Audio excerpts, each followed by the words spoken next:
Assalamualaikum warahmatullahi wabarakatuh. Bismillahirrahmanirrahim. Subhanakallahumma rabbana la ilma lana illa ma 'allamtana innaka antal alimul hakim.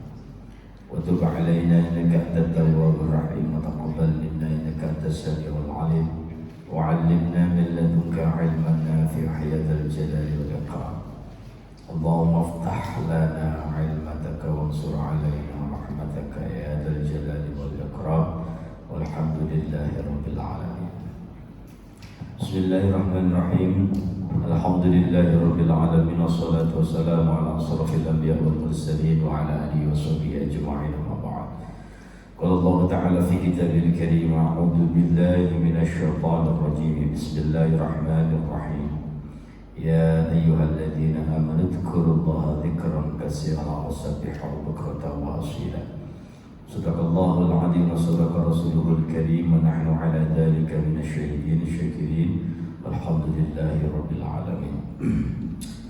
Jamaah salat maghrib yang dimuliakan Allah Subhanahu wa taala, syukur alhamdulillah. Malam ini Allah masih melimpahkan beribu-ribu nikmat pada kita semuanya, sehingga masih kita bisa menjalankan ibadah kepada Allah Subhanahu wa taala. Dan mudah-mudahan Allah selalu berikan istiqomah untuk selalu taat dan beribadah kepada Allah, dan kita tergolong hamba-hamba Allah yang meninggal dalam keadaan husnul khatimah. Amin ya rabbal alamin. Baik, dibuka halaman 133. 133 hadis nomor 526. Bismillahirrahmanirrahim. Qala al-musannif rahimahullahu ta'ala wa nafa'ana bi ulumi fid dharain amin. Wa anhu radhiyallahu anhu. Masih riwayat Abu Hurairah atau Abi Hurairah meriwayatkan sebuah hadis bahwasanya qala Rasulullah sallallahu alaihi wasallam bersabda, tasaddaqu faqala rajulun ya Rasulullah indi dinar. Berkata seorang laki-laki gitu. Seorang laki-laki ya Rasulullah. Ya, jadi berkata seorang laki-laki kepada baginda Rasul, ya Rasulullah indi dinarun. Wahai Rasulullah sallallahu alaihi wasallam, saya mempunyai 1 dinar. Qala tasaddaq bihi ala nafsi. Nah, kata baginda Rasul, tasaddaq, sedekahkanlah dengan 1 dinar itu ala nafsika, kepada dirimu. Jadi ada orang bertanya kepada baginda Rasul, yang mana orang itu memiliki 1 dinar. Nah, ini saya ingin bersedekah ya Rasul dengan 1 dinar ini. Ya udah, kamu sedekahkanlah kepada dirimu. Nah, kalau disedekahkan kepada dirinya gimana? Gitu. Terkadang kita itu gak terasa merasa pelit kepada diri sendiri. Jadi diri ini juga perlu kita sedekahin. Umpamanya kita sedekah atas nama niat untuk diri kita sendiri, atau sedekah kayak gini, kayak orang-orang yang pelit amat diri sendiri itu kayak gini. Terkadang kita itu dalam kondisi sakit nggak mau beli obat, nggak mau ke dokter, gitu. Bukannya dia takut dokter atau takut obat, tapi takut berkurang. Dia pilih ke mungkin obat alternatif, carilah obat apa begitu. Karena saking sayangnya dengan duit untuk pergi ke dokter. Padahal kita menjaga diri dengan mengeluarkan rezeki kita untuk berobat, itu kalau kita niatkan sedekah, jadi sedekah buat diri kita. Karena semuanya diri kita itu hanya titipan Allah, harus dijaga begitu. Memang kalau perlu diobati ya diobati, jangan dibiarin. sayang duitnya, enggak, itu akan menjadi sedekah. Itu duit itu akan menjadi sedekah buat dirinya. Nah, kemudian qala indi akhar. Orang ini mengatakan kepada baginda Rasul, saya mempunyai lagi ya Rasul, saya punya 1 dinar lagi gitu. Kemudian qala Rasulullah sallallahu alaihi wasallam, tasaddaq, sedekahkan dengan 1 dinar yang lain tadi, ala waladik, ya, ala waladik, itu ya, kepada anak kamu, walad. Kemudian qala indi akhar, saya punya 1 dinar lagi ya Rasul. Qala tasaddaq bihi ala khadimik, ya, kemudian sedekahkan kepada pembantumu atas nama bantu. Qala indi akhar, qala anta absaru bihi, saya masih mempunyai 1 dinar lagi. Ya udah, kata baginda Rasul, kamu lebih tahu mana yang lebih diutamakan, yang kau sedekati itu siapa, begitu. Maka kita kembali kepada Al-Quran, ya, ketika kita mau bersedekah itu minimal orang yang paling dekat lah sama kita. Itu kalau di dalam Al-Quran itu kan kemarin sudah saya sampaikan bahwa pertama adalah kedua orang tua kita, ya, kedua orang tua kita, kemudian kerabat, ya, saudara, sanak famili, kemudian tetangga dekat, tetangga jauh, yatim, ya, fakir miskin dulu, yatim, fakir miskin dulu, kemudian tetangga jauh, tetangga dekat, tetangga jauh, gitu urut-urutannya, ya. Jadi gak usah jauh-jauh dulu, diperhatikan yang paling dekat, membutuhkan enggak. Kalau sudah pada tentram, sudah pada mulia, sudah pada enak, nah, baru boleh kita bersedekah ke tempat yang jauh. Selanjutnya wa'an Aisyah, hadis diriwayat Sayyidah Aisyah radhiyallahu anha, semoga Allah meridai. Qala Nabi sallallahu alaihi wasallam, bahwasanya Nabi sallallahu alaihi wasallam bersabda, idza anfaqatin mar'atu, ya, ketika seorang perempuan, ya, menafkahkan min tu'ami baitiha, dari makanan rumahnya, ini dari makanan rumahnya, ghaira mufsidatin, yang tanpa mengurangi jatah rumahnya, jatah makanan rumah gitu. Ya kalau berlebihan kan enak ya, dan kalau pas-pasan harus ada izin suami dulu kan gitu. Jadi ketika ada seorang perempuan atau seorang istri mensedekahkan sebagian uang belanjanya atau makanan yang sudah matang lah, dengan syarat, ya, itu uang belanjanya lebih, benar-benar lebih sedikit, pokoknya lebihnya 10.000 atau 20.000, atau ada makanan lebih, semua udah pada makan umpamanya. Nah, dia sedekahkan gitu, maka laha ajruha, baginya adalah pahala bima anfaqat, atas apa yang dia infakkan atau sedekahkan. Jadi dapat pahala, hukumnya boleh, asal tidak mengurangi jatah rumah tadi itu.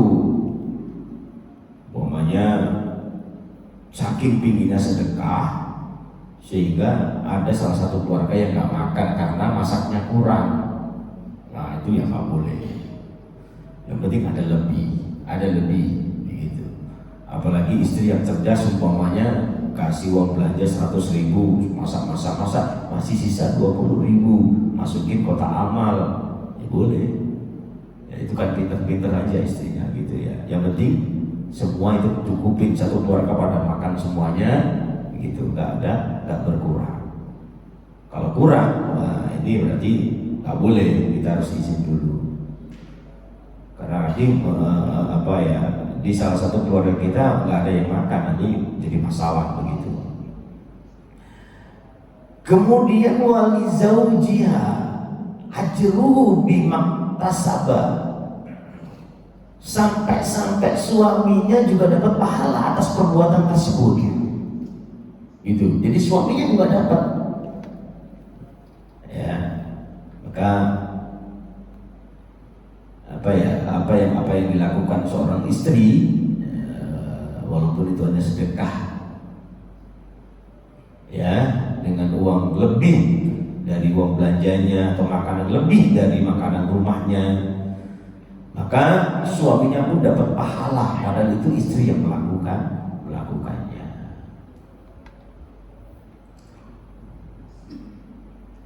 Maka istri solihah itu ya betul-betul dunia akhirat, bisa menolong dunia akhirat. Dia nggak mau masuk surga dulu sebelum mencari suaminya gitu. Maka kata baginda Rasul, al-mar'atu solihah ad-dunya mata wa khairu mata'iha al-mar'atu solihah. Dunia ini perhiasan, ya, dunia ini semua dipandang itu nikmat enak gitu loh. Apalagi yang nikmat-nikmat gitu. Tapi perhiasan yang paling nikmatnya, yang paling baik, wa khairu mata'iha, perhiasan yang paling baik di dunia ini adalah wanita yang solihah. Itu udah nggak ada yang ngungkulin itu, Pak. Tapi betul, benar terbukti kata Sayyidina Ali itu, ketika seorang suami, ya, hatinya sudah terkena sama istrinya, apapun itu akan diberikan, diberikan. Ini Sayyidina Ali, bukan saya yang ngomongnya. Kalau suaminya hatinya sudah tersentuh, gitu, apapun asal dia mampu diberikan. Itu umumnya seorang suami, ya. Bahkan suami rela nyuri, rela perampok demi istrinya itu bahagia. Bisa seperti itu. Pengaruh seorang istri itu benar-benar besar kepada seorang suami. Itu ya, kalau memang ya maka seorang istri kalau sudah bisa menyentuh hati seorang suami, apapun akan diberikan. Ya, gantinya nanti kalau perempuan yang soleh itu gantinya dari suaminya yang akan dibahagiakan gitu ya, di surga gitu. Begitu juga kalau punya putra yang soleh dan solihah, insya Allah. Putra putri yang soleh dan solihah itu nikmat nomor 2 gitu, setelah mendapat ridha. Nikmat pertama harta, kedua sehat, ketiga anak soleha, anak soleh dan solehah, nikmat terakhir yang paling tinggi itu mendapat ridha Allah Subhanahu wa Ta'ala. Udah gak ada yang ngalahin. Tapi ada yang mengatakan di antara 4 itu ada yang satu nikmat yang bisa mendapatkan 4 tadi, ya, yang mana ini benar-benar karunia nggak kita sadari, Pak. Nikmat apa itu? Nikmat hidup, kan? Nikmat hidup ini nikmat yang sangat luar biasa sebenarnya, tapi kalau kita itu nggak sadar, maka kita itu nggak bersyukur. Udah hidup aja ini kita seharusnya bersyukur banget udah hidup itu. Buktinya apa? Dari zaman Nabiullah Adam alaihissalam sampai sekarang, ya, sampai sekarang nih, orang yang meninggal itu mintanya satu, ya Allah tolong hidupin lagi, ya Allah, pasti aku ibadah terus. Orang yang meninggal itu minta satu, dihidupkan kembali ke dunia agar dia bisa melakukan ibadah. Nah, kita sudah dikasih hidup saat ini, masih hidup saat ini, kalau disia-siakan berarti kan kita tidak sadar, terus gak syukur. Maka Maka ada satu ulama yang mengatakan gak ada alasan untuk kita tidak bersyukur. Sekondisi kayak apapun manusia itu, gitu. Asal masih hidup, dia masih bisa punya kesempatan untuk sujud, untuk zikir, untuk bertasbih, untuk beribadah, begitu. Setidaknya itu. Karena apa? Itu nikmat yang dicari-cari orang yang mati dari Nabi Adam sampai sekarang. Yang diinginkan, nikmat yang diinginkan oleh orang yang sudah meninggal, ya hidup itu, dihidupkan kembali, gitu. Dia nggak ingin kekayaan, nggak ingin derajat, pangkat dan lain sebagainya, nggak ingin.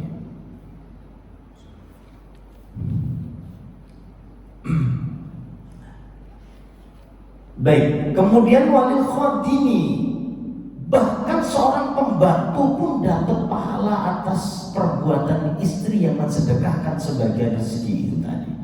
Masya Allah, ini luas rahmat Allah Subhanahu wa ta'ala. Mislu dzalika la yanqusu ba'duhum min ajri ba'din syai'a.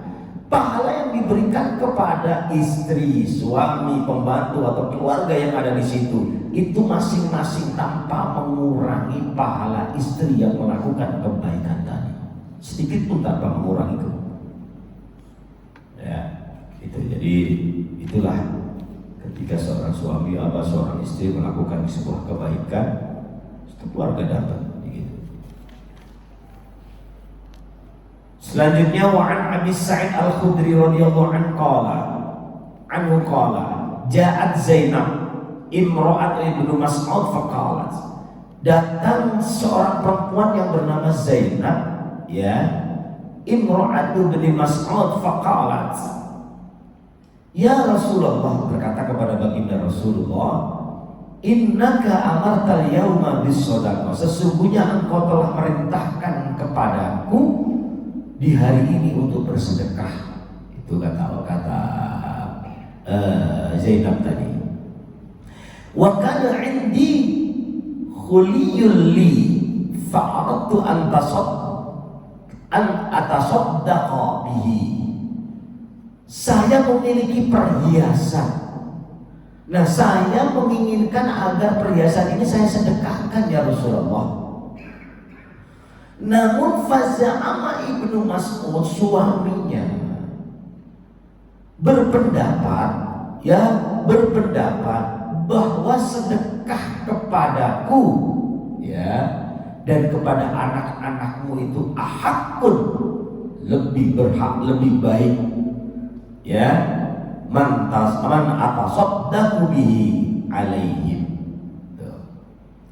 Faqala, jadi kata suaminya, ngapain kamu mau sedekah ke jauh-jauh? Saya aja butuh, suamimu ini lagi butuh, dan anak-anakmu juga lagi butuh, gitu. Ini bukan, ini ada suatu keluarga, jadi istrinya kaya, gitu loh. Didikahi udah kaya. Nah, mungkin pas nikah suaminya pekerjaannya belum menentu, jadi kadang punya duit, kadang enggak, karena cinta dia nikah. Jadi bahkan suaminya nggak bisa nafkahi secara penuh. Maksudnya kadang ada belanja, kadang nggak ada belanja, begitu. Jadi boleh seorang istri bersedekah kepada suaminya, kemudian suaminya memberikan makan, dikasih istrinya untuk menafkahi, itu balik lagi, begitu. Nah, itu hukumnya boleh. Dan itu lebih diutamakan. Nah, apa jawab Rasulullah SAW? Sodaqah, gitu kan? Sodaqah bin Mas'ud. Benar apa yang dikatakan Ibnu Mas'ud, zawjuki wa waladuki ahakku man tasaddaqti bihi alaihim. Suamimu, anakmu itu lebih berhak, orang yang mendapat sedekah yang kamu berikan tadi, karena lebih membutuhkan. Jadi ini lagi-lagi sedekah itu orang yang paling dekat diutamakan, itu ya, bahkan suami atau istrinya, itu. Wa Ali bin Umar radhiyallahu anhu qala Rasulullah sallallahu alaihi wasallam la yazalu rajul, ya, tidak berhenti-henti atau terus-menerus seorang laki-laki itu meminta-minta kepada manusia, terus minta-minta, hatta ya yaumal qiyamah, sampai di hari kiamat nanti, walaysa fi wajhi mus'adul lahmin, yaitu terdapat salah satu wajah yang tanpa daging. Berarti kan tengkorak sama kulit. Jadi orang yang sering-sering minta, nanti di akhirat nanti itu tinggal tengkorak sama daging, sama kulit doang, gak ada dagingnya, kulit sama tengkorak. Ini hadisnya muttafaqun alaih ini Pak. Maka meminta itu jalan terakhir. Perbandingannya hanya karena daripada nyuri. Kalau bisa cari kerjaan. Maksudnya, nih ada yang dibersihkan nggak? Gitu. Lapar, udah datang ke warung bersih apa, cuci piring gitu. Pokoknya ada yang dikerjakan lah. Nah, dapatlah upah, itu lebih berkah, lebih mulia daripada langsung meminta. Begitu. Nah itu kan terpaksa. Kalau terus ceritanya terus minta aja, kan sekarang ada Pak. Ya, kadang sore itu udah langganan. Setiap jam 4:30 itu orang ini aja yang minta. Dilihat juga nggak terlalu tua. Ya, nggak ngasih gimana, nggak dikasih itu. Gitu. Ya. Jadi hampir tiap hari minta terus. Datang itu langganan lah. Nah itu nanti harus, kalau kena hadis ini ya lihat aja nanti. Gitu. Padahal dia nggak tua-tua banget, masih lah bisa bekerja begitu. Kadang bawa karung. Kalau nggak beras ya duit. Kita nggak usah berpuri-puri, maksudnya kita nggak usah mikir secara jauh ini buat apa. Kalau mau ngasih, kalau pengen nggak tolak secara baik, nggak usah berprasangka. Kalau mau ngasih Bismillah karena Allah, mudah-mudahan ini jadi pertolongan. Tapi kalau nggak mau ngasih, nggak usah mikir masih muda, masih ini gitu. Itu Pak. Jadi udah, itu masalah dia sama Allah Subhanahu Wa Taala. Selanjutnya wa Nabi Hurairah radhiyallahu anhu qala may yas'alin nas amwalahum katusran. Barang siapa yang meminta-minta kepada manusia amwalahum, padahal hartanya takasuran sudah banyak, fa innama yas'alu jamran, sesungguhnya dia telah meminta bara api. Kan ada Pak, setelah ditelusuri rumahnya tingkat, udah kaya minta, dia hanya gedok aja, keluar pakaian dusun, pura-pura jadi pengemis. Setelah itu kaya, dia punya motor, punya ini. Nah, ini udah jadi profesi. Minta-minta itu dijadikan profesi, bukan karena terpaksa. Nah itu kalau sudah dia kondisinya mampu, kok masih meminta, sama dengan dia meminta bara api neraka. Itu jadi dikasih. Falyastakil aw liyastakbir, sedikit walaupun banyak, begitu. Ya, jadi hati-hati. Nah, maka kalau kita mau ngasih, udah ngasih. Nah, ini bagi yang memang melakukan hal seperti itu, peringatan ini, teguran. Hati-hati kamu. Manusia bisa kau bohongin, tapi Allah nggak akan bisa kau bohongin. Itu yang harus kita. Maka iman yang berbicara itu iman. Kalau kita ada iman maka takut, kalau nggak ada ya udah cuek aja. Ya maaf nih, koruptor itu kayak apa Pak? Kayaknya. Kayak apa kayaknya? Dia nggak ada iman. Kalau sadar yang dimakan keluarganya itu gimana, nanti nggak dipikir itu. Ya karena apa? Bukan iman yang berbicara itu, bukan keimanan. Udah hilang imannya itu. Padahal uangnya banyak begitu. Ya, hanya puluhan juta masih aja dilempar begitu kan, subhanallah. Tapi kita nggak boleh menyalahkan. Karena apa? Mungkin kita di posisi dia bisa melakukan lebih parah, bahkan bisa. Maka ketika ada yang terjadi seperti itu, kita doakan mudah-mudahan dia mendapat hidayah. Ya, jadi sekali lagi saya katakan, tugas kita bukan menilai. Menilai itu ranah Allah, menghakimi itu hanya ranah Allah.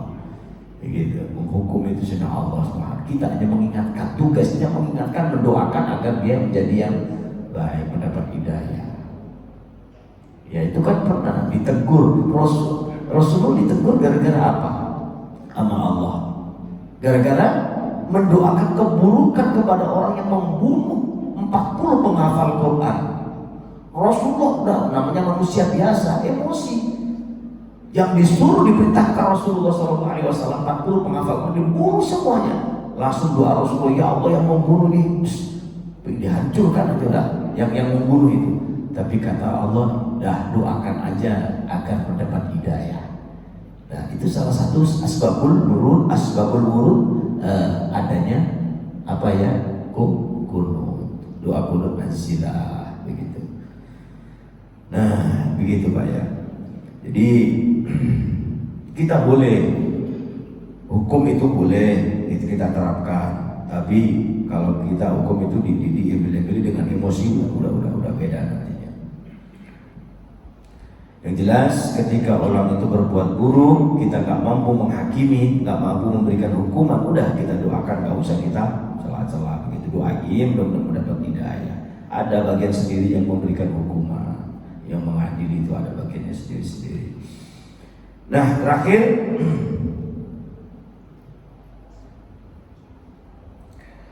وعن الزبير رضي الله وعن الزبير بن عوام رضي الله عنهما قال رضي عن النبي صلى الله عليه وسلم لأن يأخذ أحدكم حبلا فيأتي بخصمة من الحطب على ظهره فيبيعها.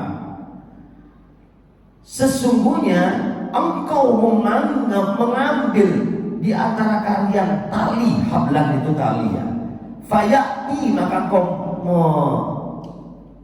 pergi bihusmati dengan membawa seikat dari kayu, maksudnya dia mengambil tali kemudian ke hutan cari kayu, ala dhahrihi, kemudian dipinggul di punggungnya, fayabi'aha, maka dijual kayu itu, fayakuffu biha wajhuhu, maka itu sudah akan bisa mencukupi dan memuliakan dirimu daripada engkau meminta-minta. Khairul lahu min ayyas alannas, itu lebih baik dari keadaan engkau meminta-minta kepada manusia, atauhu au mana'u, yang mana manusia itu kadang memberi kadang tidak, gitu Pak ya. Ya. Tuh lebih baik kita yuk cari apalah, nanti bisa jadi dijual, apa ke hutan cari apa, cari kayu, cari apa, yang halal pokoknya lah. Nah, begitu nanti bisa dijual, dapat 20.000 buat makan, alhamdulillah gitu. Wa an Samurah bin Jundab radhiyallahu anhu qala Rasulullah sallallahu alaihi wasallam, al-mas'alatu, meminta-minta itu adalah kadun, cakaran ya, yakattu bihar rajul wajhuhu, yang mencakar wajahnya seorang peminta-minta. Jadi kayak nyakar kepala wajah kita sendiri minta itu Pak. Ya kan, otomatis kalau di dunia kalau kita kenal orang kan nggak mungkin. Pengemis itu karena nggak kenal aja. Pengemis itu karena meminta orang yang nggak kenal. Tapi kalau kenal malu, itu sama dengan mencakar wajahnya sendiri-sendiri itu. Ya, illa ayas ala rajul sultanan au fi amrillah buddha minhu, kecuali kita meminta kepada seorang raja dan itu memang harus diminta. Maksudnya kalau memang harus diminta, boleh kita meminta kepada seorang pemimpin, begitu. Kalau karena apa ya, nggak bisa lagi kalau nggak meminta begitu, boleh baru itu dihukumi. Ya begitu, itu tugas seorang pemimpin. Udah, dulu kan seorang raja datang meminta, ngadu ini masalah utang ini. Nah, itu kita ini masih diperbolehkan begitu meminta kepada seorang pemimpin atau seorang raja. Kalau memang itu harus diminta. Dah sampai sini, wallahu a'lam bishawab.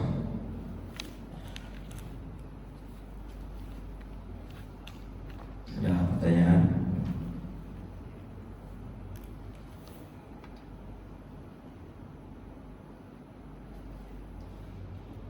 Ya, cukup kita tutup. Al-Fatihah.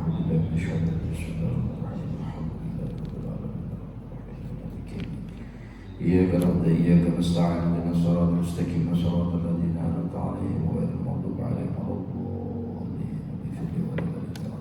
آمين. استغفر الله العظيم استغفر الله العظيم استغفر الله العظيم بسم الله الرحمن الرحيم صل وسلم وبارك على سيدنا محمد وعلى ال سيدنا محمد رب العالمين حمد الشاكرين والنعم من يفك ويكافئ المزيد يا ربنا ولك الحمد ولك الشكر كما ينبغي لجلال وجهك الكريم وعظيم سلطانك. اللهم انا نسالك خير الدعاء وخير الامر وخير النجوى وخير الذكر وخير العلم خير الارزاق وخير الاخلاق وخير الحياه وخير الممات برحمتك يا ارحم الراحمين. اللهم ارزقنا الاستقامه وحسن الخاتمه. اللهم اجعلنا خير كلامنا من الدنيا وعند انتهاء اجلنا قول لا اله الا الله محمد رسول الله صلى الله عليه وسلم. ربنا آتنا في الدنيا حسنة وفي الآخرة حسنة وقنا عذاب النار. جزا الله عن سيدنا محمد صلى الله عليه وسلم وسلم بك رب العزة عما يصفون وسلام على المرسلين الحمد لله رب العالمين. kurang lebihnya mohon maaf. Wassalamualaikum warahmatullahi wabarakatuh.